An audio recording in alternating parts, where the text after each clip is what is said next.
మాది నా పేరు నీరస్ అండి, కొమ్మలపాడు, సంతమాగలూరు మండలం, ప్రకాశం జిల్లా అండి. నేను ఏరిస్ వాళ్ళ 2020 అగ్రిగో మ్యాక్స్ 2 కేజీలు వాడానండి. పక్కన చేను ఒకటి ఉందండి, దానికి దీనికి తేడా ఎఫెక్ట్ చూపెట్టిందండి. ఏరిస్ వాళ్ళది 2020ను అగ్రిగో మ్యాక్స్ వాడితే బాగా సైజు కాయ నలుపు బాగా గ్రోతింగ్ వచ్చిందండి. రైతులందరూ వాడుకోవచ్చండి. సార్ మీరు ఎకరానికి 3-20 వచ్చేసరికి 8 కిలోలు అగ్రోమిని మ్యాక్స్ 2 కిలోలు కాడికి ఇచ్చారు.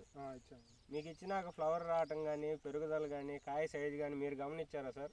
గమనించాను సార్. అంటే మీకు ఎలా డిఫరెన్స్ తెలిసింది సార్ దానికి దీనికి? పక్కన ఇంకో చేను వేసామండి, 1 ఎకరం. Okay okay sir. దానికి ఎక్కి లేదండి, దీనికి ఎక్కిచ్చామండి. ఓకే, మ్యాక్స్ను 2020 ఎక్కిచ్చామండి. దానికి దీనికి ఎఫెక్ట్ బాగా కానొచ్చిందండి. అంటే మీరు ఈ ఎకరానికి ఇచ్చి పక్క ఎకరానికి ఇవ్వకపోవడం వల్ల మీకు తేడా ఖచ్చితంగా కనపడింది. దీని రైతు సోదరులు వాడుకోవచ్చు అంటారు సార్? వాడుకోవచ్చు సార్, వాడుకోవచ్చు. Thank you sir. Okay sir.